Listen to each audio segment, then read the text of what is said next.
Hello Kings army. तो आज हम लोग डिस्कस करेंगे मैथ का वन शॉट चैप्टर नंबर 6 जो कि ट्रायंगल है। हम लोगों ने क्लास 10 मैथ में 1 से लेकर 14 चैप्टर सबकी वन शॉट वीडियो बना दी, उसकी प्लेलिस्ट भी बना दी है। ठीक है, सिर्फ हमारा ट्रायंगल चैप्टर और सर्कल चैप्टर रह गया, उसको कंप्लीट कर रहे हैं। तो ट्रायंगल क्योंकि बहुत ही लेंथी चैप्टर है, इसलिए इसमें हम लोग 2 पार्ट में पढ़ेंगे। पहले पार्ट में बीपीटी से रिलेटेड जितने भी कॉन्सेप्ट होते हैं, थ्योरम होते हैं और प्लस उनसे रिलेटेड क्वेश्चंस को भी कवर करेंगे। सो यू ऑल नो हम लोग कैसे पढ़ते हैं। हम लोग बेसिकली सिंपली किन लोगों को टारगेट करते हैं, जो रिवीजन कर रहे हैं उनके लिए, या दूसरी चीज़ जिन्होंने अभी तक कुछ नहीं पढ़ा उनके लिए। दोनों के लिए ये वीडियोस होती हैं। क्यों? क्योंकि इसमें हम लोग कॉन्सेप्ट को डिटेल में भी समझते हैं, उठाते हैं छोटे मोटे कॉन्सेप्ट, बस सबको कवर करते हैं। जैसे यहाँ पे बीपीटी थ्योरम है तो इस बीपीटी थ्योरम को हम डिराइव भी करेंगे। ठीक है, ये भी इंपॉर्टेंट चीज़ है, थ्योरम भी डिराइव करने को आ जाता है। सो स्टार्ट करते हैं और सबसे छोटे छोटे कॉन्सेप्ट को लेके कंप्लीट करते हैं। तो पहला सबसे छोटा टॉपिक होता है दैट इज सिमिलर और कॉन्ग्रेंट पहचान, यानी कि हमारे पास फिगर नंबर ए है कोई और एक फिगर 2 है। तो ये 2 फिगर सिमिलर है, ये कॉन्ग्रेंट है, ये कैसे पता करते हैं? देखो, सिमिलर और कॉन्ग्रेंट में बस बेसिक डिफरेंस ये होता है कि सिमिलर जब कोई 2 फिगर को कहते हैं तो वहाँ पे शेप जो होता है वो सेम होता है, बट हम कह सकते हैं साइज जो है वो वेरी कर सकता है, साइज वेरी। वहीं कॉन्ग्रेंट की बात करते हैं तो यहाँ पे shape and size both are same. So 2 figure को हम लोग सिमिलर कब कहते हैं? जब उनका शेप सेम होता है बट साइज डिफरेंट होता है। और 2 फिगर को कॉन्ग्रेंट कब कहते हैं? 2 ज्योमेट्री को, जब उनका शेप और साइज दोनों सेम होता है। लाइक हम ये कह सकते हैं कि हमारे पास एक स्क्वायर ये है और एक स्क्वायर ये है, तो दोनों में फ़र्क क्या है? दोनों तो हैं स्क्वायर, यानी कि शेप तो दोनों का सेम है, दोनों बोथ आर स्क्वायर। बट यहाँ पे shape same but size different है, इस वजह से इन दोनों फिगर को हम लोग क्या कहेंगे? ज्योमेट्री को सिमिलर कहेंगे। बट कॉन्ग्रेंट किसको कहेंगे? जैसे हमारे पास एक स्क्वायर ये है और सिमिलर उतने ही साइज का दूसरा स्क्वायर है, तो यहाँ पे आपका शेप भी and size both are same, both are same. तो इस वजह से इन दोनों स्क्वायर को क्या कहेंगे हम लोग?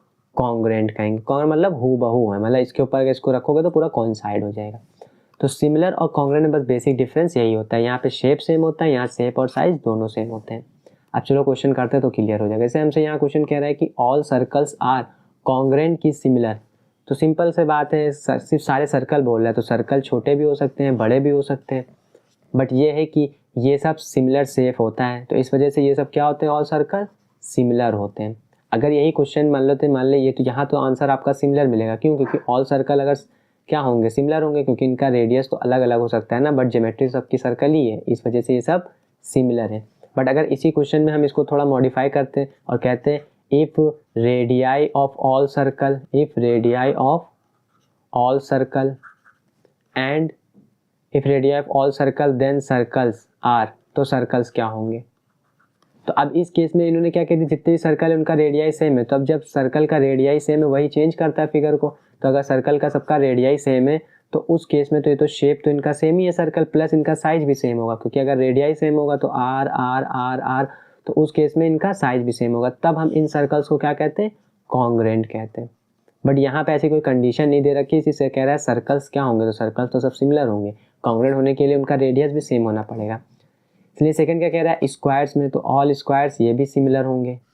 ठीक है, जैसे हमारे पास एक स्क्वायर ये है, एक स्क्वायर ये है, एक स्क्वायर ये है, तो ये सब क्या है? इनके फिगर तो सेम है, यानी ज्योमेट्री तो सेम है, बट इनकी साइज डिफरेंट है, इस वजह से ये ऑल स्क्वायर्स आर सिमिलर होते हैं। बट इसी क्वेश्चन को फिर भी हम मॉडिफाई करते हैं, if side of all squares, अगर ये बोल देता if side of all squares are same then square, तब उस केस में स्क्वायर क्या होता है? तब अगर साइड सेम है गए तो यानी कि अगर एक स्क्वायर ये, एक स्क्वायर ये, एक स्क्वायर ये, चारों की साइड सेम है और शेप तो सेम ही है, साइड भी सेम हो गई यानी साइज भी सेम हो गया, तो उस केस में सब स्क्वायर क्या हो जाएंगे? हमारे कॉन्ग्रेंट हो जाएंगे। ठीक है, तो अब बस पता होना चाहिए कि सिमिलर और कॉन्ग्रेंट कब बताते हैं।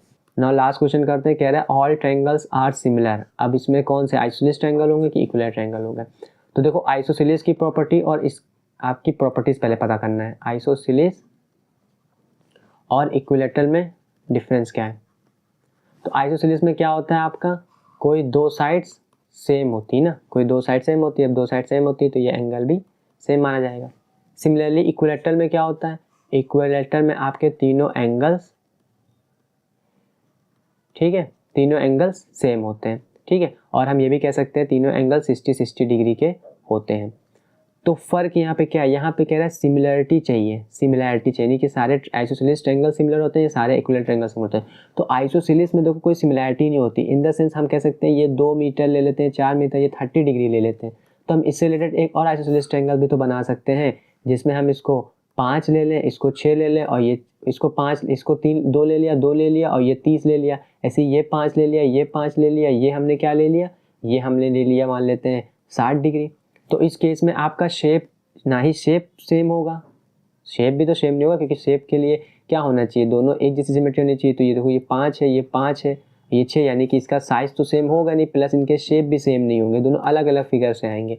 बट इक्विलेटरल ट्रायंगल में जितना भी हो आपके पास एक इतने 60 डिग्री, बट ये कंडीशन वैलिड है क्योंकि यहाँ पे एंगल फिक्स होगा। आप जो है जितना इक्विलेटरल ट्रायंगल जितना ही बड़ा बनाओ, जितना भी छोटा बनाओ, तो उसमें एक चीज़ फिक्स हो गई, यानी कि एंगल्स फिक्स हो गए। आप जैसा भी इक्विलेटरल ट्रायंगल बनाओगे उसमें एंगल हमेशा 60 डिग्री रहेगा। तो इस केस में इनका क्या फिक्स हो गया, इनका शेप फिक्स हो गया, यानी कि अब इनके शेप को चेंज नहीं कर सकते। साइज को आप जैसे भी कर सकते हो, पर जो क्राइटेरिया है वो चेंज नहीं हो सकता।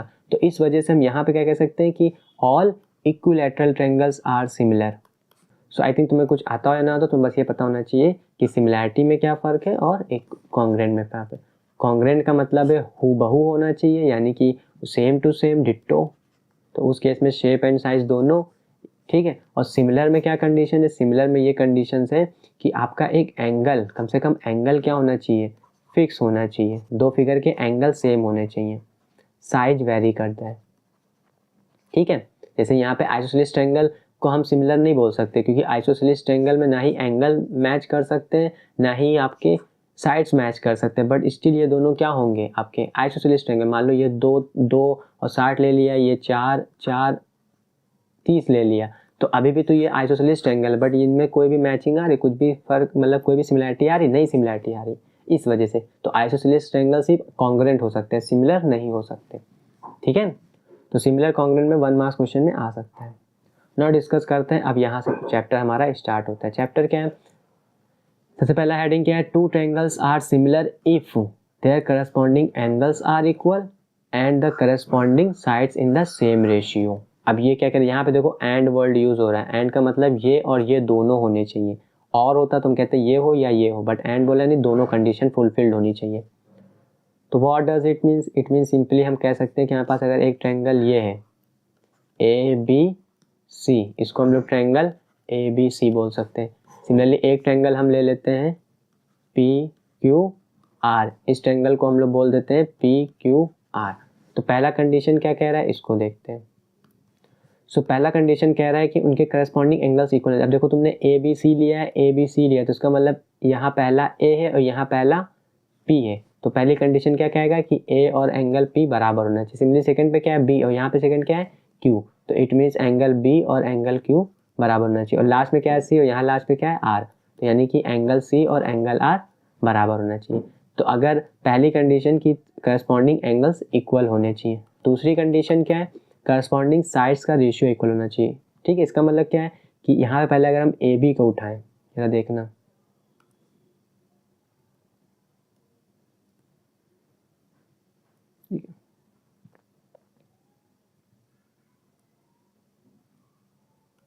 अब इसको देखना, हम यहाँ पे कह रहे हैं करस्पॉन्डिंग रेशियो वाला। तो अगर हम यहाँ पहले AB उठाएं, यहाँ PQ उठाएं, तो हम कह सकते हैं AB अपॉन PQ का जो रेशियो होना चाहिए। अब यहाँ पे हम BC उठाएं और QR उठाएं, BC अपॉन QR का रेशियो जो होना चाहिए, और लास्ट में हम लोग फर्स्ट और लास्ट को उठाएं, इधर ही फर्स्ट और लास्ट को उठाएं, यानी कि AC अपॉन PR जो होना चाहिए, इनका करस्पॉन्डिंग रेशियोज क्या होने चाहिए, इक्वल होना चाहिए, यानी इसकी वैल्यू जो होनी चाहिए वही इसकी वैल्यू, वही इसकी वैल्यू होनी चाहिए। तो ये दो कंडीशन अगर फुलफिल्ड होती तभी हम लोग क्या कहते हैं, दो ट्रायंगल्स आर सिमिलर, ठीक है। सिंपली समझ गए। सो अब हमेशा याद रखना, देखो हमने ये बता दी कैसे कंसीडर करना है। अगर यहाँ पे जो पहला है वही यहाँ पे ले रहे हो, यहाँ दूसरा वही दूसरा, यहाँ जो ले लो, यहाँ पे जो साइड्स ले रहे हो पहली दूसरी, यहाँ भी वही पहले दूसरी ले रहे हो, यहाँ दूसरी तीसरी, यहाँ भी दूसरी तीसरी, यहाँ पहली और तीसरी, यहाँ भी पहली तीसरी, तो उसी के रेस्पेक्ट में बात हो रही है। सो आई थिंक दो ट्रायंगल सिमिलर कब होंगे, तो उनके करस्पॉन्डिंग एंगल्स इक्वल होने चाहिए, और दूसरा उनके करस्पॉन्डिंग साइड्स का रेशियो जो होना चाहिए वो भी इक्वल होना चाहिए। सो ये तो बेसिक था, ये तो बेसिकली सबको आता ही है, ठीक है। यहाँ सिमिलर के बारे में बता दिया, ये भी सिमिलैरिटी सिंपल सबको पता होना चाहिए, ये 1 मार्क्स में आ सकता है। और ये कंडीशंस जो कि यूज़ होंगी आगे। तो चैप्टर देखो हमारा यहाँ से स्टार्ट होता है, जो कि सबसे इंपॉर्टेंट होता है बीपीटी थ्योरम। कह रहा है कि देखो सबसे पहले थ्योरम भी प्रूव करते हैं। देखो अभी थ्योरम तो याद ही रख लेना, बट प्रूफ भी इंपॉर्टेंट है। कह रहा है अगर हम एक लाइन ड्रॉ करते हैं किसी भी एक साइड के पैरेलल, वो इंटरसेक्ट करती है 2 डिस्टिंक्ट पॉइंट्स में 2 अदर साइड्स को, तो प्रूव करो कि जो इनका साइड्स जो है वो डिवाइड हो रहे हैं इन द सेम रेशियो में। वही मतलब वही बीपीटी थ्योरम है, इससे पहले भी आपने देखा होगा। तो अगर हम इसको प्रूव करते हैं तो हम लोग क्या कहेंगे, हमसे कह रहा है कि हमारे पास एक ट्रायंगल है, तो मान लेते हैं ये हमारे पास एक ट्रायंगल है, ठीक है, ए बी सी, ये ट्रायंगल ले लिया। सिमिलरली फिर इसमें क्या कह रहा है, इसमें कह रहा है कि हम किसी एक साइड के पैरेलल एक लाइन ड्रॉ कर रहे हैं, तो हम लोग से मान लेते हैं BC क्या लाओगे कि हम पैरेलल लाइन ड्रॉ कर रहे हैं, जिसको हमने D और E बोल दिया। सो हमसे ये तो कह रहा है गिवन है, यानी ये चीज़ तो कह रहा है गिवन है कि DE जो है वो पैरेलल है BC के। हमें प्रूफ क्या करना है, प्रूफ ये करना है कि जो उनके ये जो डिवाइड कर रहा है इनके रेशियोज जो हैं वो इक्वल है, यानी कि AD अपॉन DB और AE अपॉन EC, इनका रेशियो इक्वल आना चाहिए, यानी कि AD अपॉन DB और AE अपॉन EC। ये प्रूफ करना है और ये गिवन है। तो बीपीटी थ्योरम है, अगर ये प्रूफ कर देंगे उसके बाद आगे इन्हीं चीज़ का यूज़ करेंगे। तो प्रूफ कैसे करेंगे, देखो सिंपल, हम लोग क्या करते हैं यहाँ पे थोड़ा कंस्ट्रक्शन करते हैं। कंस्ट्रक्शन इन द सेंस कि इधर से हम एक एल्टीट्यूड मारते हैं इस पे, और इधर से एक एल्टीट्यूड मारते हैं हम इस पे, जो कि ये परपेंडिकुलर होंगे। तो हमें प्रूफ करना है, तो प्रूफ करने के लिए देखो हम लोग क्या क्या चीज़ यूज़ करेंगे। सबसे पहले हम लोग क्या लेंगे, ADE लेंगे। हम लोग ट्रायंगल कौन सा लेंगे, ADE। अब ADE ट्रायंगल में हम लोग एरिया कैसे लेंगे, देखो ये तो ले लिया ADE। अब यहाँ पे हम लोग टेकन ऐसे लिखोगे, प्रूफ करना है ना तो पूरा करो। तो एरिया ADE, तो वो क्या होगा, हाफ बेस। अब AD कर्सर को देखना, ADE ये ट्रायंगल है आपका, तो इसमें बेस क्या है, ये जिस पे एल्टीट्यूड पड़ता है, तो ये AD आपका बेस हो गया। सिमिलरली इसका एल्टीट्यूड क्या है, तो ME, तो यहाँ पे हो गया EM। सिमिलरली इस बार हम लोग ट्रायंगल कौन सा लेते हैं, टेकन ट्रायंगल। अब देखो यहाँ से भी हम एक कंस्ट्रक्शन करेंगे, लाइक कौन सा कलर के, रेड कलर से, देखो यहाँ से, ठीक है, ये भी एक कंस्ट्रक्शन करेंगे। तो सिमिलरली हम लोग कौन सा ट्रायंगल ले लेते हैं, DBE ले लेते हैं, टेकन ट्रायंगल DBE, यानी कि ये तो एक बार ऊपर का ट्रायंगल लिया, एक बार ये नीचे का ट्रायंगल लेंगे। तो अब इसका एरिया कैसे निकालोगे, एरिया BDE, तो इसका एरिया कैसे निकालो, ये भी हाफ बेस। अब BDE में बेस क्या है, ये BD है, तो यहाँ BD हो जाएगा। और इस BD बेस पे एल्टीट्यूड कहाँ पड़ रहा है, वो तो यहाँ पड़ रहा है ME, तो यहाँ ME हो EM हो जाएगा, ठीक है। ये चीज़ का ध्यान रखना कि जब भी हम लोग बेस हाफ बेस हाइट लगाते हैं तो बस ये ध्यान रखना किसी भी ट्रायंगल में हाफ बेस हाइट लगा सकते हो, बट डिपेंड ये करेगा, बेस तो वही लोगे बट हाइट जो होता है हमेशा वो एल्टीट्यूड लेते हैं, मतलब उस बेस पे परपेंडिकुलर जहाँ पड़ रहा है वो हाइट डिस्टेंस लेनी होती है। जैसे ये BDE एरिया तो हम ये इसी का ले रहे हैं, तो बेस तो यही होगा, बट हम लोग जब हाइट की बात करेंगे तो वो एल्टीट्यूड होगा, यानी कि वो EM परपेंडिकुलर इसके ऊपर जहाँ पड़ेगा। तो हम लोग ने दो ट्रायंगल का एरिया निकाल लिया। Now going to be the third area निकालने चलते हैं। इस बार हम लोग क्या लेते हैं, ADE, अगेन ADE लेते हैं। देखो हम लोग अगेन यहाँ पे क्या ले लेते हैं, टेकन ट्रायंगल ADE। तो अब अगेन हम एरिया ADE का कैसे निकाल सकते हैं, हाफ, देखो पीछे जाओ, ADE में हाफ। अब इस बार AE हम बेस ले सकते हैं, AE यानी इस बार ये बेस ले रहे हैं, तो यहाँ पे क्या हो जाएगा, हाफ AE और एल्टीट्यूड। अब इस बार एल्टीट्यूड क्या है, ये ले लेते हैं, ये भी तो इस पर एल्टीट्यूड है, तो यह DN हो जाएगा, तो यहाँ से DN हो जाएगा। सिमिलरली एक और हम लोग ट्रायंगल ले लेते हैं, वो क्या है, DEC ले लेते हैं। तो टेकन ट्रायंगल DEC। अब DEC में देखो हम लोग एरिया कैसे निकालेंगे, DEC, तो हाफ। अब देखो DEC ये ट्रायंगल ले रहे हैं, तो इसमें बेस क्या है, EC, तो यहाँ आ जाएगा EC। और सिमिलरली एल्टीट्यूड क्या है DEC ट्रायंगल में, तो एल्टीट्यूड ये DN है, तो यहाँ DN आ जाएगा, तो ये मल्टीप्लाई विथ DN हो जाएगा, ठीक है। तो इतना आगे आप सिंपली, अब क्या करेंगे हम लोग, रेशियोस ले लेंगे। रेशियो मतलब हम लोग पहले देखते हैं, इसको फर्स्ट बोल देते हैं, इसको सेकेंड बोल देते हैं, ठीक है, इसको थर्ड बोल देते हैं और इसको फोर्थ बोल देते हैं। सो हम लोग क्या करते हैं, एक बार ADE और BDE यानी कि फर्स्ट और सेकेंड का रेशियो ले लेते हैं। तो हम लोग ले लेते हैं एरिया, यहाँ दूसरे पेन से करते हैं, दैट इज येलो। तो एरिया ऑफ ADE और एरिया ऑफ BDE। तो ADE का एरिया देखो क्या है आपका, हाफ ADE है, तो हाफ ADE है। सिमिलरली BDE का एरिया क्या है, तो BD का हाफ BDEM है, तो हाफ BDEM। तो यहाँ EM चला जाएगा, हाफ हाफ चला जाएगा, तो क्या आ जाएगा, AD अपॉन BD आ जाएगा। सिमिलरली अब ये थर्ड और फोर्थ का रेशियो ले लेते हैं, यानी कि area of again ADE upon area upon DEC। तो इसका क्या होगा, ये तो अभी भी हाफ AE इंटू DN हो जाएगा, और इसका नीचे का DEC का area half EC into DN हो जाएगा। DN चला जाएगा, हाफ हाफ चला जाएगा, तो यहाँ से भी क्या आएगा, AE अपॉन EC आ जाएगा। तो एक ये मिल गया AD अपॉन BD और एक EE अपॉन EC मिल गया। नाउ अगेन अब क्या करते हैं, देखो हमें ये रेशियो तो मिल गया, अब हमें क्या चाहिए, हमें ये प्रूव करना है AD अपॉन DB और AE अपॉन EC बराबर है। तो रेशियो तो आ गया, अब हमें इनको बराबर करना होगा। तो इतना आ गया, अब इसी चीज़ का हम लोग आगे यूज़ करेंगे। ज़रा इस पार्ट को देखो, DEC को, यानी कि इस पार्ट को, आपका ये है DEBC, इसको देखते हैं।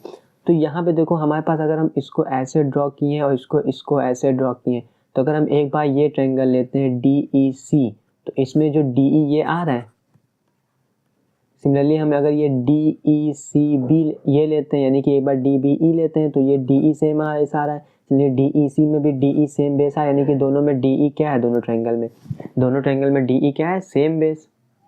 पहली चीज़, क्योंकि देखो यार DBE देखा तो ये DE सेम, इधर DEC देखा तो DE सेम, तो सेम बेस है, और ये गिवन भी था, एंड DE जो है वो पैरेलल किसके, BC के। ये ऑलरेडी बोल दिया था कि DE जो होगा वो BC लाइन के पैरेलल होगा। तो अगर ये दोनों केस सेम है, तो उस केस में हम लोग कह सकते हैं कि जो एरिया आपका क्या होगा, DBE, वो एरिया किसके बराबर होगा, आपका DEC के। क्योंकि अगर दो ट्रायंगल में एक बेस ये सेम आ गया और इसने बोल दिया कि ये इसके पैरेलल है, तो उस केस में जो इसका एरिया होगा यानी DBE का, वही DEC का एरिया बराबर होगा। तो अगर जो हम लोग यहाँ पे रेशियो लिए थे, जरा इसको गौर करना, AD अपॉन, इसको देखते हैं जरा, क्या है आपका एरिया ऑफ ADE अपॉन क्या था, BDE, एरिया अपॉन BDE, और इधर क्या था, एरिया अपॉन ADE, और नीचे क्या था, एरिया अपॉन DBE। तो देखो वही चीज़ तो आगे, अगर AD ऊपर सेम है और BDE और DEC का एरिया सेम है, तो ये दोनों भी तो बराबर होंगे, क्योंकि अगर इसका इसके एरिया बराबर, तो यहाँ पे इसको भी रख सकते हो। तो अगर ये दोनों का एरिया, हम कह सकते हैं रेशियो क्या होगा, सेम हो, क्योंकि AD ऊपर एरिया सेम आ रहे और नीचे BDE था, DEC था, बट BDE और DEC भी बराबर है एरिया में, यानी कि ये दोनों क्या होंगे, रेशियो बराबर होंगे। तो इसका रेशियो निकाले थे, क्या आया था अभी आपका, AD अपॉन BD, तो ये आ जाएगा AD अपॉन BD। सिमिलरली इसका रेशियो जो निकाले थे वो क्या आ गया था आपका, AE अपॉन EC, तो इसका हो जाएगा AE अपॉन EC। तो बस यही तो हमें प्रूफ करना था, प्रूफ हो गया, ठीक है। समझा ना, क्योंकि एरिया DBE और इसका एरिया सेम आ गया, यानी कि जो इसका एरिया था वो इसका एरिया सेम आ गया। तो अगर इन दोनों का एरिया सेम आ गया, तो उस केस में जो हमने यहाँ रेशियो लिया AD अपॉन BD और AD अपॉन DEC, जब BDE और DEC सेम आ गया, तो ये दोनों जो रेशियो ये बराबर ही तो होंगे। क्यों, क्योंकि AD यहाँ पे और BDE जो ये है ये भी इसके बराबर है, तो इसका रेशियो और इसका रेशियो सेम हो जाए। क्योंकि अगर हम इसकी जगह इसको रख देंगे या इसकी जगह इसको रख देंगे, तो वो फर्क नहीं आएगा, यानी कि इसका रेशियो और इसका रेशियो बराबर ही है। तो इन दोनों को बस बराबर कर दिया था सिमिलरली, ठीक है। तो BBT theorem I think clear हो, कुछ करना नहीं था। ADE एक बार ये लेना था, एक बार ADE को इससे एरिया निकाल लेना था, एक बार ADE को इससे एरिया निकाल लेना था, एक बार BDE का एरिया इसका अपॉन ये ले लेना था, और एक बार EDEC का अपॉन इसका और ये ले लेना था। बस फिर हमने उस दोनों का रेशियो ले लिया, इसका और इसका रेशियो के साथ। फिर हमने क्या किया कि ये एरिया बराबर प्रूफ कर दिया। उस केस में हमने कहा कि जो इनका रेशियो होगा और इनका रेशियो होगा वो इक्वल होगा, बस वही चीज़ कर दिया लास्ट में। अब कन्वर्ट देखते हैं, कन्वर्स लॉ कह रहा है कि अगर एक लाइन डिवाइड कर रहा है दो साइड्स को ट्रायंगल सेम रेशियो में तो प्रूव करो कि थर्ड साइड के पैरेलल होगा। अब ये क्वेश्चन भी बहुत अच्छा है, लाइक यहाँ पे हम कह सकते हैं कन्वर्ट्स है अब बीपीटी का। यहाँ पे हमसे कह रहा है कि अगर ये एक ट्रायंगल है ए बी सी, तो हमसे कह रहा है कि अगर हम मान लेते हैं कि ये एक डी है और एक ये ई है, डी ई जो है वो पैरेलल नहीं है, ये हमको नहीं पता, लेकिन वो कह रहा है कि जो ये लाइन डिवाइड हो रही है इनका जो रेशियो है वो इक्वल है, यानी कि गिवन इस बार उल्टा है। इस बार हमको क्या गिवन है, ए डी ई अपॉन जो डी बी है वो किसके बराबर है, ए ई अपॉन ई सी के। यहाँ पढ़ो क्वेश्चन क्या कह रहा है। क्वेश्चन कह रहा है कि if a line divides any two sides of a triangle in the same ratio, तो मान लेते हैं ये वो लाइन है, इसने डिवाइड किया इन दोनों रेशियो को, तो A D upon D B जो होगा वो A E upon E C same ratio होगा। तो ये हमें दे रखा है। फिर हमसे क्या कह रहा है आगे, क्वेश्चन में कह रहा है कि हमें प्रूफ करना है कि जो डी ई है वो is parallel to B C, यानी कि डी ई जो है पैरेलल, पिछला क्वेश्चन क्या था, ये पैरेलल था तो ये प्रूफ करना था। इस बार कह रहा है कि इनको रेशियो में इक्वल कट कर रहा है, तो बताओ ये पैरेलल हुआ किसके नहीं। तो हम क्या करते हैं, हमें नहीं पता, वी कैन से कि हमें जो डी ई है is not parallel, D E is not parallel. तो हम क्या करते हैं, एक डी ई डैश ले लेते हैं लाइक ये, और हम कहते हैं कि चलो ये पैरेलल मान लेते हैं, ठीक है। डी ई को पैरेलल नहीं माना हमने, इसको पैरेलल मान लिया। तो अगर हमने इसको डी ई डैश को पैरेलल मान लिया, यानी कि we consider D E dash is parallel, ठीक है, यानी कि जो लाइन तुमने कट की है वो पैरेलल नहीं है, हमने अपनी मर्जी से एक डी ई डैश को पैरेलल मान लिया। तो अगर ये पैरेलल मान लिया तो अकॉर्डिंग टू बीबीटी थ्योरम अगर कोई लाइन पैरेलल होती तो उस केस में जो A D upon D B का रेशियो होगा वो A E dash upon E dash C का रेशियो के बराबर होगा, ठीक है। यानी कि अगर ये लाइन पैरेलल है बी सी के तो हम A D upon D B और A E dash upon E dash C बराबर कर सकते हैं। और ऊपर क्या दे रखा था कि जो A D upon D B है वो ए ई अपॉन ई सी के बराबर है, यानी कि तुमने जो कट करा था इनका रेशियो गिवन था। बस हमें ये प्रूव करना था कि डी ई पैरेलल है, तो हमने मान लिया अभी ये पैरेलल नहीं है बट ये दे रखा है तो हमने इसको कंसीडर कर लिया था। तो यहाँ A D upon D B की जगह हम लोग ए ई अपॉन ई सी भी लिख सकते हैं, तो इसके अकाउंट हम लोग क्या लिख सकते हैं, ए ई अपॉन ई सी, और इधर क्या है A E dash upon E dash C. अब क्या करते हैं हम लोग प्लस वन ऐड कर देते हैं दोनों साइड।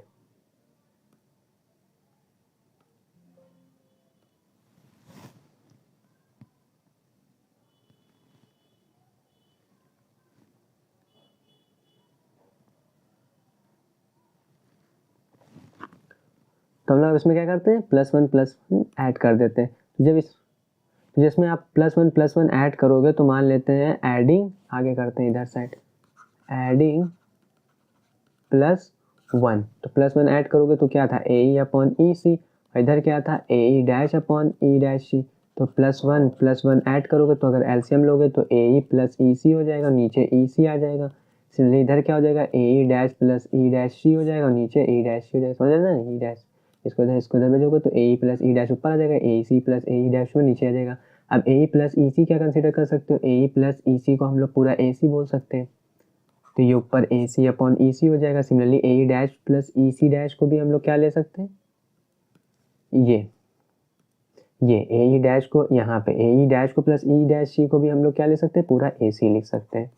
नीचे क्या हो जाएगा ई डैश सी, अब ए सी सेम हो जाएगा तो यहाँ से ई डैश सी किसके बराबर हो जाएगा, ई सी के। तो यहाँ से क्या पता चल रहा है कि ई डैश सी और ई सी बराबर है। इट मीन्स इसका मतलब क्या हुआ कि अगर हम सी से हटाए तो ई डैश जो है वो कोइंसाइड कर रहा है, E dash must coincide with E. क्यों, समझ रहे हैं ना रीजन, क्योंकि देखो यहाँ कह रहा है कि ई डैश सी लो या ई सी वैल्यू लो, यानी कि जो तुमने यहाँ से ऐसे कट मारा था डैश और यहाँ पे ई सी था, तो जो कह रहा है ई डैश सी का रेशियो और ई सी की वैल्यू यानी ई डैश सी की जो डिस्टेंस है वो ई सी के डिस्टेंस के बराबर है। तो तभी बराबर हो सकता है ना जब ई डैश ई दोनों सेम कोइंसाइड करेंगे। तो अगर ई डैश ई कोइंसाइड करेगा इट मीन्स हमने जो कहा था कि जो डी ई डैश को पैरेलल कंसीडर किया था,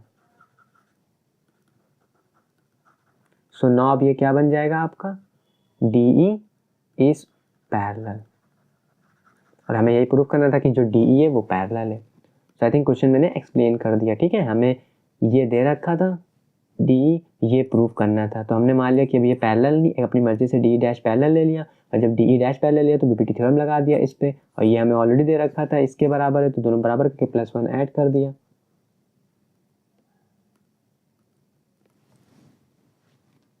ठीक है, दोनों को बराबर कर दिया सिमिलरली। तो उसके बाद उन्होंने क्या किया यहाँ पे कि यहाँ सॉल्व किया, तो यहाँ निकल के आया कि ई डैश सी ई सी, यानी कि हम ये कह सकते हैं कि जो इसकी लेंथ है ई डैश सी और ई सी की दोनों के बराबर, तो तभी बराबर हो सकती है ना जब ई डैश ई जो है वो एक ही पॉइंट को रिप्रेजेंट करे, तभी उससे सी की दूरी बराबर होगी। तो उसी वजह से हमने कहा कि ई डैश जो है कोइंसाइड कर रहा है ई, यानी कि डी ई डैश जो पैरेलल था वो अब डी ई पैरेलल मान लीजिए कि ई डैश ही ई हो गया सिमिलरली। तो हमने प्रूव कर दिया D E is parallel. So I think मैंने ये क्वेश्चंस भी, ये दो थ्योरम थे, बहुत ही अच्छे थ्योरम थे, मैंने एक्सप्लेन कर दिया, एक बीपीटी थ्योरम और एक कन्वर्स ऑफ बीपीटी थ्योरम।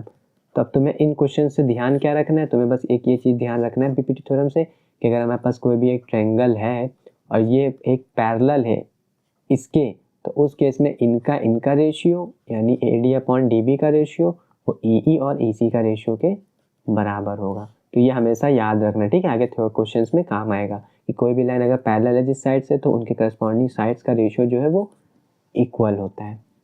अब इस क्वेश्चन जो करते हैं, ठीक है, अब यहाँ से हम लोग क्वेश्चन डील करेंगे। एक लाइन है,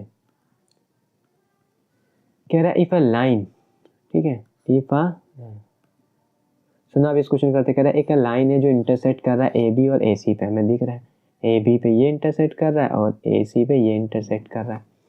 ट्रायंगल ABC जो कह रहा है DE और E पॉइंट पे, ठीक है, तो कह रहा है BC के पैरेलल है, जो D and E respectively and is parallel to BC। तो ये जो लाइन है DE ये BC के पैरेलल है, ये भी कह रखा है। तो हमसे कह रहा है कि प्रूव करो कि AD अपॉन AB यानी कि ये छोटा अपॉन ये बड़ा रेशियो, इधर ही सिमिलरली ये छोटा अपॉन ये बड़ा रेशियो का, ये दोनों का रेशियो भी इक्वल आएगा। ठीक है, तो क्वेश्चन टफ नहीं है, अगर बीपीटी थ्योरम लगाना आता है तो ये क्वेश्चन बहुत ही सिंपल हो गया। ठीक है, तो हम मान लेते हैं ये हमारा एक ट्रायंगल है और ये हमारा A है, ये B है और ये C है, और DE हमने ये एक लाइन मान लिया। अब ये DE ऑलरेडी कह रखा है कि DE जो है गिवन है कि DE जो है आपका वो पैरेलल है BC के। तो DE अगर पैरेलल है BC के तो अकॉर्डिंग टू बीपीटी थ्योरम हम लोग क्या कंसीडर कर सकते हैं, हम लोग कंसीडर कर सकते हैं कि जो AD अपॉन DB होगा वो बराबर होगा AE अपॉन EC के, क्योंकि ये चीज़ तो पता ही होना चाहिए, जब भी पैरेलल मिले तो हमें ये रेशियो हमेशा याद होना चाहिए। तो हमें अब प्रूफ क्या करना है, ये तो पता हो चल गया, लेकिन हमें प्रूफ क्या करना है, प्रूफ करना है कि AD यानी कि ये छोटी डिस्टेंस अपॉन ये बड़ी डिस्टेंस वो बराबर होगी ये छोटी अपॉन ये बड़ी डिस्टेंस, यानी कि AE अपॉन EC पूरा AC के। अगर यहाँ पे देखो प्रूफ में क्या करना है, AE अपॉन AC यानी कि हमें EC वाले को एलिमिनेट करना होगा, तो यानी कि हमें AC कंप्लीट भी चाहिए और EC को उड़ाना भी है। तो इसमें क्या कर सकते हैं हम, EC में AE जोड़ के AC बना देते हैं, EC उड़ भी जाएगा। तो इसी में हम लोग क्या करते हैं, पहले हम लोग इसको रेसिप्रोकल करते हैं, रेसिप्रोकल यानी कि DB अपॉन AD लिख देते हैं और इधर EC अपॉन AE लिख देते हैं, समझ रहे हैं, क्योंकि हमें EC उड़ाना है तो EC में AE जोड़ के उसको पूरा AC बना देंगे सिमिलरली। तो यहाँ +1 करते हैं तो क्या हो जाएगा DB अपॉन AD और नीचे आ जाएगा AD। सिमिलरली यहाँ क्या आ जाएगा EC plus AE upon AE। तो अब DB प्लस AD क्या होता है, यहाँ देखो DB plus AD that is AB, तो ये पूरा AB हो जाएगा और नीचे क्या आ जाएगा AD। Similarly AE plus EC करोगे तो AC अपॉन AE। अब अगेन इसको रेसिप्रोकल कर दोगे तो AD अपॉन जो AB होगा वो AE अपॉन EC के बराबर, यानी कि इसको उल्टा कर दो तो AE ऊपर AC नीचे आ जाएगा, इसको भी उल्टा कर दोगे तो AD ऊपर AB नीचे आ जाएगा। तो यही हमें प्रूव करना था, देखो AD नीचे और ये ऊपर, ठीक है, हाँ सेम है। ठीक है, अब ये क्वेश्चन देखो इसको दूसरे फ्रेम से भी बना सकते हैं, इसको ऐसे भी आ सकता है कि हमें AB को, जैसे हमें यहाँ प्रूव क्या कर रहा है AB और AD चाहिए, यानी कि AB पूरी और AD चाहिए, बट क्वेश्चन ऐसे भी आ सकता है कि हमें AB अपॉन DB निकालना है। तो ध्यान रखना कि किसको एलिमिनेट करना है, जब AB के साथ DB ले रहे हो तो AD में ऐड करके DB उसको AD को एलिमिनेट करोगे। ठीक है जी, क्वेश्चन समझ में आ गया होगा। जो मैंने एक पॉइंट बताया कि यहाँ EC चाहिए और AE और EC है, यहाँ प्रूफ में हमें क्या चाहिए AE के साथ AC चाहिए, यानी EC को एलिमिनेट करना होगा। तो EC को एलिमिनेट करके AC बनाना है तो EC में AE जोड़ देते हैं, यहाँ पे AE जोड़ दिया, बस क्या किया रेसिप्रोकल करके +1 ऐड किया। तो ये 2 टाइप के क्वेश्चन हो सकते हैं इसमें। ना हम लोग अगेन अब ये क्वेश्चन करते हैं। तो ये डायग्राम पे मत जाना, ठीक है, ये डायग्राम इसका नहीं है, ये डायग्राम इसका नहीं है, सिर्फ ये क्वेश्चंस को पढ़ो। अब बीपीटी थ्योरम अप्लाई, तो अभी तक 2 क्वेश्चन हमने 3 क्वेश्चन क्या किए, बीपीटी थ्योरम कन्वर्स करा और एक कंप्लीट वाला भी डिस्कस किया। अब हम लोग बीपीटी थ्योरम की एप्लीकेशंस को देखते हैं। तो जैसे कह रहा है ई और एफ, जैसे यहाँ क्वेश्चन को पढ़ते हैं, हमसे क्या कह रहा है, ई और एफ जो है पॉइंट्स है P Q P R respectively side पे, जो कि ट्रायंगल पी क्यू आर है और ई एफ क्यू आर के पैरेलल है। तो बस क्वेश्चन हमसे कह रहा है कि state whether E F Q R parallel, मतलब ये वैल्यूज को दे रखा है, आपकी उनके बेसिस पे बताओ किस केस में ये पैरेलल होगा, ठीक है। यानी कि 3 कंडीशन है, तो इन तीनों कंडीशन में कौन कौन पैरेलल होगा ई एफ क्यू आर के। तो बीपीटी थ्योरम अगर अप्लाई होगा तो पैरेलल होगा। लेकिन हमसे क्वेश्चन क्या कह रहा है, हमसे कह रहा है कि एक ट्रायंगल है पी क्यू आर, तो ये ट्रायंगल ले लेते हैं पी क्यू आर। फिर कह रहा है कि हम एक ई एफ ड्रॉ करते हैं पी क्यू और पी आर पे, तो ये हम ई एफ ड्रॉ करते हैं। फिर हमें प्रूफ क्या करना है, सब तीनों केस में हमें प्रूफ क्या करना है, सिंपल ये प्रूफ करना है कि किस केस में ई एफ पैरेलल होगा क्यू आर के। तो E F parallel Q R के कब होगा, जब हम कह सकते हैं कि ये प्रूफ होने के लिए हमें क्या चाहिए, पी अपॉन जो ई क्यू का रेशियो है और P F upon F R का रेशियो, अगर ये इक्वल आ गया तो उस केस में हम कहेंगे जो ई एफ, यानी बीपीटी का रिवर्स। बीपीटी में क्या होता है, कहते हैं पैरेलल था, हमें प्रूफ करना था, अब हमें ये देखना है कि किस कंडीशन में ये फुलफिल्ड हो जाएगा, यानी कि इनका और इनका रेशियो, इनका और इनका रेशियो, उस केस में हम कहेंगे जो ई एफ है वो क्यू आर के पैरेलल है। तो देखो अब यहाँ पे 1 बाय 1 हम सारे क्वेश्चन को करते हैं। पहले क्वेश्चन में देखो हमें क्या क्या वैल्यू दे रखी है, पीई की वैल्यू दे रखी है दैट इज 3.9 सेंटीमीटर और ई क्यू की वैल्यू दे रखी है 3 सेंटीमीटर एंड पी एफ की वैल्यू दे रखी है 3.6 सेंटीमीटर और लास्ट में एफ आर की वैल्यू दे रखी है 2.4 सेंटीमीटर। तो अगर इसके करस्पॉन्डिंग हम एक ट्रायंगल फॉर्म करें, सेम ट्रायंगल फॉर्म करेंगे, ये तो पता करना था बट हम लोग फर्स्ट के अकॉर्डिंग ट्रायंगल फॉर्म करते हैं। तो ये P, ये Q, ये R, तो हम मान लेते हैं ये हमारा EF है। तो क्या क्या वैल्यूज दे रखी पहले ये देखते हैं। तो हमें एक FR वैल्यू, ये वैल्यू दे रखी है 2.4 और PF वैल्यू P और F ये वैल्यू भी दे रखी है 3.6 और EQ ये वैल्यू भी दे रखी है 3 सेंटीमीटर और PE ये वैल्यू भी दे रखी है हमको 3.9 सेंटीमीटर। तो हमें प्रूफ करना है कि ये पैरेलल है EF की नहीं। तो बस सिंपल है, प्रूफ करने के लिए क्या, इनका रेशियो यानी PE अपॉन, यानी कि हमें क्या चाहिए, PE अपॉन EQ का जो रेशियो है वो PF अपॉन FR के बराबर होना चाहिए। तो PE की वैल्यू कितनी है 3.9 और EQ की वैल्यू कितनी है 3, ऐसी PF की वैल्यू 3.6 है और EF की वैल्यू 2.4 है। तो जरा इसको हम एलिमिनेट करेंगे तो 1.3 आएगा, क्योंकि 3 बन जाती है 3 जाओ, यहाँ पे इसको एलिमिनेट करोगे तो 12 दूनी 24 और 12 तीन 36, यानी 3/2, जिसको काटोगे तो 1.5 आएगा। तो इधर तो 1.3 आ रहा है और इधर कितना आ रहा है 1.5 आ रहा है। तो ये कभी बराबर है नहीं बराबर है। इस वजह से हम पहले केस में क्या कह सकते हैं, पहले केस में हम कह सकते हैं कि EF is not parallel to, EF is not का कैसे लगाते हैं, नॉट लिख दोगे, EF is not parallel to QR, ठीक है। क्यों, क्योंकि इनका रेशियो इक्वल नहीं आ रहा है। इधर वाला जो रेशियो ले रहे हो वो 1.3, इधर रेशियो ले रहे हो तो 1.5 आ रहा है। नाउ सेकंड क्वेश्चन करते हैं। सो नाउ हम अगेन सेकंड क्वेश्चन करते हैं। देख पहला क्वेश्चन समझ में आ गया, अब सेकंड देखते हैं। इसमें कह रहा है PE 4 सेंटीमीटर है तो इसको 4 सेंटीमीटर कर देते हैं सेकंड में। QE 4.5 है तो QE बोलो या EQ बोलो, एक ही बात है। देन PF 8 है एंड लास्ट RF या FR 9 सेंटीमीटर है। तो इसमें भी हम लोग ट्रायंगल बनाते हैं, ये PQR और इसमें भी आपका ये EF है और सबकी वैल्यू भी दे रखी है। वैल्यू क्या है, PE की वैल्यू 4 है और EQ की वैल्यू 4.5 है। सिमिलरली PF की वैल्यू 8 है और FR की वैल्यू 9 है। तो अगेन यहाँ पे हम लोग रेशियो ले लेते हैं, PE अपॉन EQ जो होना चाहिए उसकी वैल्यू क्या आ रही है 4/4.5, जिसको काटोगे तो 40/45 आ रही है, ठीक है। जिसको डिवाइड मारोगे तो कितना मिलेगा आपको 8/9। सिमिलरली PF अपॉन FR लेते हैं तो PF 8 है, 8/9 देखो P F on F R मतलब इनका रेशियो भी 8/9 है, इसको भी जब रेशियो लोगे तो 8/9 मिलेगा। तो इस केस में हम ये कह सकते हैं कि यहाँ पे हम कह सकते हैं कि जो ई एफ होगा वो पैरेलल होगा क्यू आर के। क्यों? क्योंकि जो इसका रेशियो है वो 8/9 आ रहा है और इसका रेशियो भी 8/9 आ रहा है। तो अगर इन दोनों रेशियो का ये कंडीशन फुलफिल्ड होती है तो उस केस में वो लाइन जो होती है ये पैरेलल होती है इसके। थर्ड क्वेश्चन, इसमें क्या कह रहा है, पी क्यू की वैल्यू 1.28 है। अब यहाँ पे देखो कुछ थोड़ा कंफ्यूजन कर दिया, पी क्यू की वैल्यू दे रखी है, ठीक है, जरा यहाँ पे ध्यान देना। इस बार ये पी क्यू की वैल्यू दे रखी है 1.28, यानी ये पूरी वैल्यू दे रखी है। और क्यू ई की वैल्यू कितनी दे रखी है, सॉरी पी आर की वैल्यू, पी आर मतलब ये पूरी की वैल्यू कितनी दे रखी है 2.6। तो यहाँ पी क्यू और ये हम पी आर ले लेते हैं, तो पूरी वैल्यू दे रखी है that is 2.56। Similarly P E की वैल्यू, पी ई ये तो चलो सेम है, पी ई की वैल्यू यहाँ पे कर देते हैं हम पी ई की वैल्यू, ये पी ई की वैल्यू कितनी 0.8 सेंटीमीटर और पी एफ की वैल्यू कितनी 0.36 सेंटीमीटर।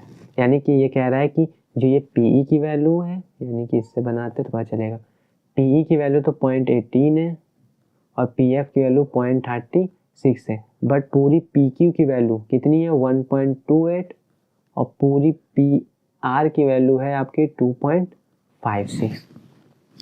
सो अगर हम ये कह रहे हैं कि चलो तुमको ये जो लास्ट क्वेश्चन किया था इसके अकॉर्डिंग ये रेशियो भी तो फुलफिल्ड होता है, यानी A D upon A B का ratio A E upon E C का रेशियो भी पीपीटी थ्योरम से प्रूव माना जाता है, तब भी उसके अंदर पैरेलल आता है।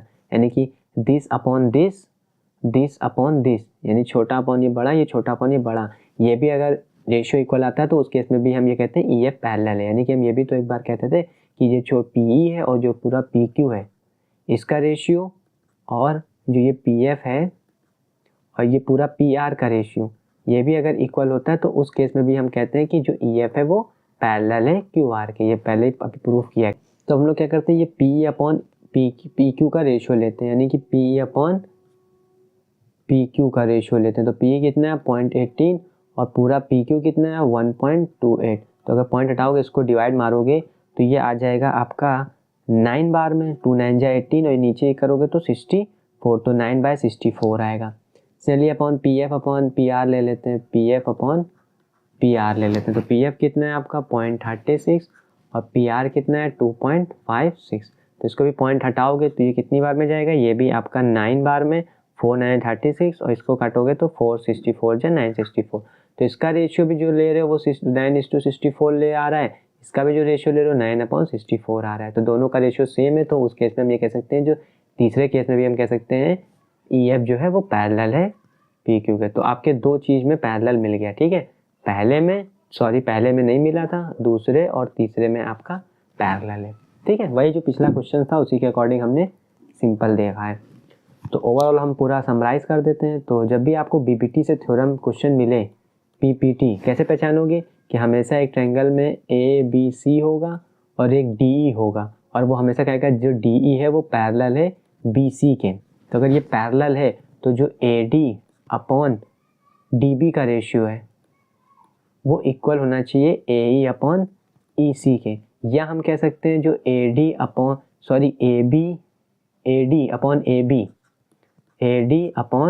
पूरा ए बी वो भी किसके बराबर होना चाहिए, ए ई अपॉन पूरा ए सी के। तो अगर एक लाइन, अगर ये कंडीशन आ गई कि डी ई जो है वो पैरेलल है बी सी के, तो ये दोनों चीज़ करेक्ट होगी। यानी कि A D upon D B का ratio A upon E C का रेशियो बराबर होगा, या हम A D upon A B का ratio A upon A C ratio बराबर होगा। चलिए ऑन द अदर हैंड हम कह सकते हैं अगर हम ये रेशियो निकालें, जैसे इस क्वेश्चन में देखो हम रेशियो ही निकाल रहे हैं, तो अगर ये रेशियो बराबर आता है तो उस केस में हम ये कह सकते हैं कि ये भी पैरेलल होगा, या ये रेशियो निकालने पे बराबर आता है तो भी हम कह सकते हैं पैरेलल। तो ये बेसिकली बीपीटी थ्योरम होता है, इसके रेशियो बराबर करके जाते हैं तो कन्वर्स लगता है, यानी कि पैरेलल होगा। तो इस क्वेश्चन में सिंपली हमने कन्वर्जन वाले क्वेश्चन किए ना। अब ये क्वेश्चन देखो बहुत ही अच्छा है। ये क्वेश्चन क्या कह रहा है फिगर 6.19 जो कि दिख रहा है डी ई पैरेलल ए सी के, यानी कि जो ये डी ई है, ध्यान देना, ये डी ई जो है वो ए सी के पैरेलल है, इसके पैरेलल। जब भी पैरेलल मिले तो समझ जाना क्या बीपीटी थ्योरम लगेगा। सिमिलरली दूसरा क्या कह रहा है यहाँ पे, जो ये डी एफ है, ये डी एफ जो है वो ए ई के पैरेलल है, ठीक है। यानी ये इसके पैरेलल है और ये रेड वाला है इसके पैरेलल। तो हम लोग दोनों को ब्रेक कर देते हैं, देन सिंपल, ठीक है। ठीक है, तो हम लोग क्या लेते हैं, एक बार ट्रायंगल ए बी सी वाला लेते हैं, ए बी सी वाला, ये ए है, ये बी है और ये सी है, और हमसे ए बी सी में कौन सा कह रहा है कि जो डी ई है वो ए सी के पैरेलल है, तो यहाँ पे हम लोग क्या मारते हैं, एक डी ई वाला, ये हमारा डी ई है। यानी कि हमने क्या किया, देखो फिर से देखते हैं, हमने ये ट्रायंगल को उठाया है, कौन सा, ये ए बी, ये ट्रायंगल उठाया है, और इस ट्रायंगल में ये जो डी ई बोल रहा है, डी ई ये बनाया है, ठीक है, सिंपली दिख रहा है ना, ए बी सी और ये डी ई बनाया है।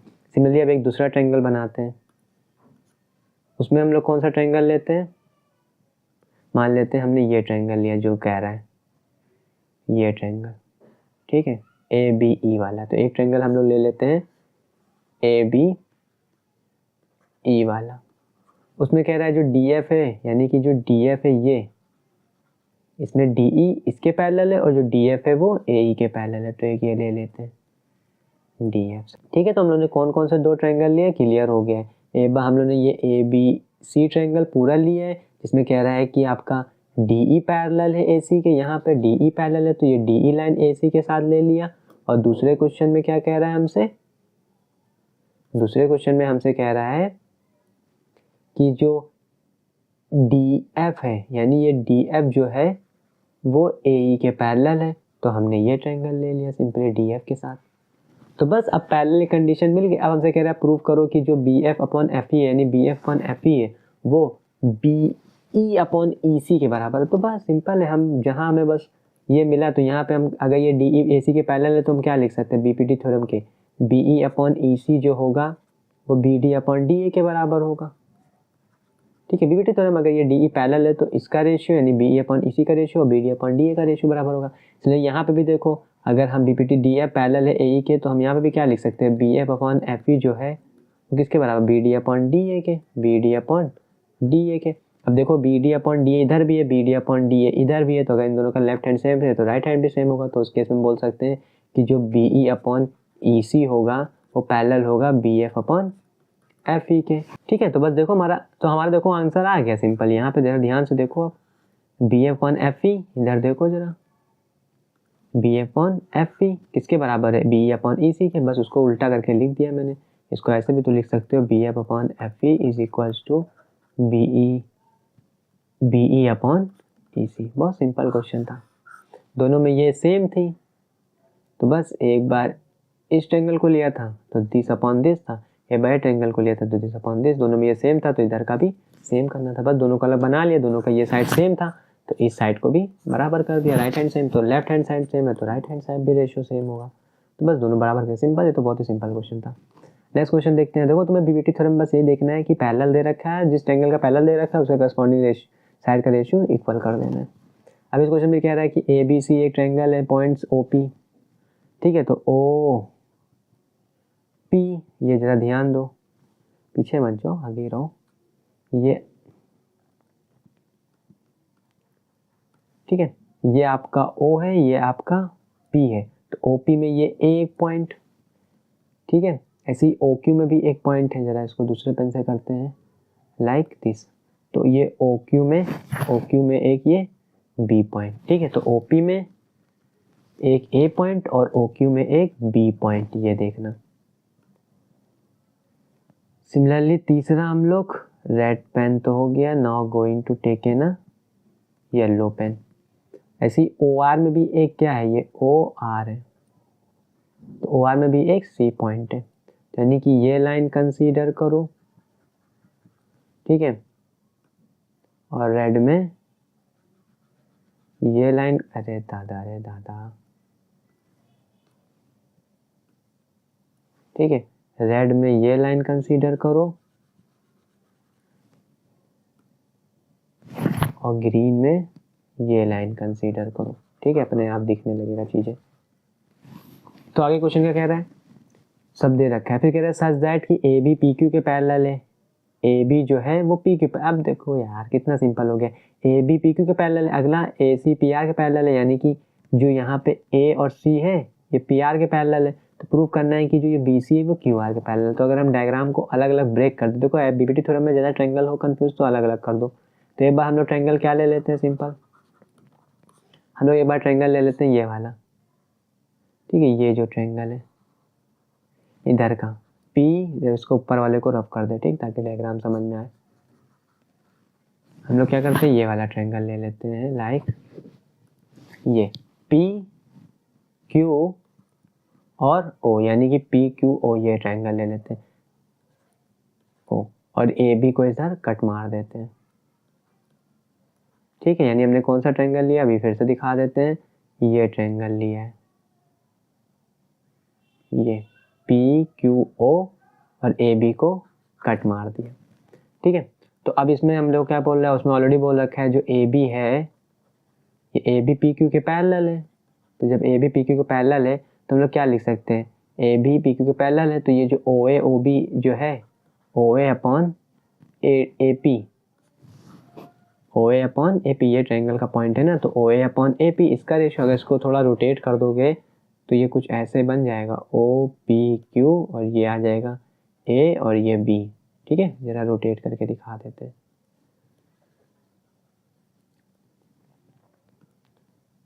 देखो ऐसे समझ में नहीं आ रहा तो इसको जरा हम इसके अबाउट रोटेट करते हैं थोड़ा, तो ये ऐसे बन जाएगा आपका, इधर O आ जाएगा, इधर P आ जाएगा और इधर Q आ जाएगा, और इधर ये A है और ये B है, बस हमने लिया ये है, बस इसीलिए ऐसे बनाया है। तो अगर AB PQ के पैरेलल है तो OA अपॉन और जो ये AP है वो किसके बराबर होगा, OB अपॉन BQ के, यानी OB अपॉन BQ के, ठीक है। तो एक ये आ गया, इसलिए अब एक दूसरा ट्रायंगल लेते हैं, ठीक है, इसको रफ कर देते हैं, इसकी ज़रूरत नहीं है, बना तो जहाँ देख तो गए। अब दूसरा हम लोग क्या करते हैं, एक दूसरा ट्रायंगल लाइक हम ये ले लेते हैं POR वाला, ये, ठीक है, POR वाला, और इसमें AC लाइन ले लेते हैं। तो ये ट्रायंगल कैसा होगा, इसको नेक्स्ट पेन से करें जरा, ये, ठीक है। तो POR वाला है ये, तो ये P है, ये O है और ये R है, और ये AC है, और ये हमें क्या रखा है कि जो AC है वो पैरेलल है PR के। तो जब AC पैरेलल है PR के तो इसको भी हम रोटेट करेंगे तो ऐसे बना सकते हैं इसको, ये O हो जाएगा, ये PO, इसको ऐसे रोटेट किया ना तो इधर P आ जाएगा, इधर R हो जाएगा, ठीक है। ऐसे रोटेट किया तो O ऊपर, P इधर, R इधर, और सिमिलरली A उधर चला जाएगा और OR के साइड C आ जाएगा। तो बस इसका भी रेशियो ले लेते हैं, तो OC अपॉन जो CR होगा वो किसके बराबर होगा, OA अपॉन AP के, ठीक है, ये भी लिख गया। अब तीसरा ट्रायंगल ले लेते हैं हम लोग, ठीक है। हमसे क्या पूरा गया, BC QR के पैरेलल होना चाहिए, BC QR, मतलब ये BC QR के पैरेलल होना। तब देखो तीसरा ट्रायंगल हम फॉर्म करते हैं। तीसरा ट्रायंगल हम कौन सा लेते हैं, देखो एक ये हो गया था, एक ये हो गया, हम लोग ये वाला लेते हैं, लाइक दिस, ये ट्रायंगल लेते हैं। तो क्वेश्चन कितना भी टफ हो ब्रेक करो, बस अपने आप आंसर मिलेगा। ये ट्रायंगल लेते हैं, तो जैसे ही आप ये ट्रायंगल लोगे तो देखो अब इसको हम लोग कहाँ बनाते हैं, बनाना तो इसी पेज में होगा क्योंकि अगले पेज में तो स्पेस ही नहीं है, दूसरा क्वेश्चन है। सो लाइक हम यहाँ बना लेते हैं, ठीक है, इधर साइड थोड़ा छोटा सा, देखो आपके पास हमने कौन सा ट्रायंगल ले लिया, ये ट्रायंगल ले लिया, इधर ये O है, ये Q है और ये R है, और ये BC लाइन है, ठीक है। अब हमें ये प्रूव करना है कि जो BC है वो QR के पैरेलल है। तो BC अगर QR के पैरेलल है तो उस केस में कंडीशन क्या होनी चाहिए कि OB अपॉन जो BQ है वो बराबर होना चाहिए OC अपॉन CR के। तो अगर हमें ये मिल गया कि यानी AOB और BQ का रेशियो OC और OCR का रेशियो बराबर है, तो उस केस में हम कह सकते हैं जो पूछ रहा है BC QR पैरेलल होगा। तो जरा अब यहाँ पे गौर करो, तब मिल जाएगा हमें क्वेश्चन, लाइक ये इधर OA अपॉन AP इधर भी लिखा है और OA अपॉन AP इधर भी लिखा है, यानी कि ये दोनों बराबर हैं, तो ये दोनों भी बराबर होंगे, यानी कि OB अपॉन BQ जो है वो बराबर होगा OC अपॉन CR के, क्योंकि अगर इसका एक साइड दोनों का सेम है तो ये जो दूसरा होगा वो भी इसके इक्वल होगा, क्योंकि अगर हम इसको इसकी जगह इसको रख सकते हैं तो इसकी जगह हमने इसको रख दिया, तो ये देखो भाई आ गया सिंपली OB अपॉन BQ, समझ आया ना। तो इसका राइट हैंड साइड, इसको भी रिवर्स ऑर्डर में हम लोग ऐसे भी तो लिख सकते हैं, OA अपॉन AP जो है वो OC अपॉन CR के बराबर है, मतलब इसको आगे कर दिया, इसको पीछे कर दिया। तो ध्यान से देखो दोनों का राइट हैंड साइड क्या है, सेम, लेफ्ट हैंड साइड क्या है, सेम है, तो बस राइट हैंड साइड को बराबर कर दिया, यानी OB upon BQ OC upon CR। जैसे तुमने O B upon B Q O C upon C R बराबर किया, यानी कि O B upon B Q और O C upon C are को बराबर किया, ये हमें बराबर मिल भी गया बाय इन दोनों का यूज़ करके। जहाँ पे ये दोनों सेम थे तो इसकी जगह इसको भी लिख सकते हो। तो ये और ये, अगर ये दोनों बराबर है तो ये दोनों भी बराबर होंगे, तो दोनों बराबर कर दिया, सिंपल। ठीक है, यानी इसका रेशियो इसके बराबर है, उसका रेशियो भी इसके बराबर है, तो इसका रेशियो भी इसके बराबर होगा, सिमिलर। तो वह बराबर किया तो ऑटोमेटिक यही मिल गया। जब ये मिल गया तो उस केस में हम कह सकते हैं कंडीशन फुलफिल्ड हो गया, यानी कि बी सी भी क्यू आर के पैरेलल होगा। ठीक, क्वेश्चन जितना भी टफ हो, बस आपको पैरेलल की कंडीशंस ये बीपीटी थ्योरम दिमाग में बैठाना है। जहाँ भी पैरेलल मिले बीपीटी थ्योरम अप्लाई करो ट्रायंगल में, बस ऑटोमेटिक क्वेश्चन दिखेगा। सो ना हम लोग लास्ट क्वेश्चन करते हैं, then will part second next video में करेंगे। तो कह रहा है एक ABCD ट्रैपीजियम है जिसमें AB DC पैरेलल है और डायगोनल इंटरसेक्ट कर रहे हैं O पे, प्रूव करना है ये। तो डायग्राम के बगैर समझ ही नहीं आएगा, तो डायग्राम देखो कैसे बनेगा। ठीक है, तो now making a diagram, simple था, देन यू अंडरस्टैंड। तो क्वेश्चन बहुत ही सिंपल है, ये क्वेश्चन आते भी हैं, CBSE में आया भी है। तो यहाँ पे A है, यहाँ पे B है, यहाँ पे C है, यहाँ पे D है।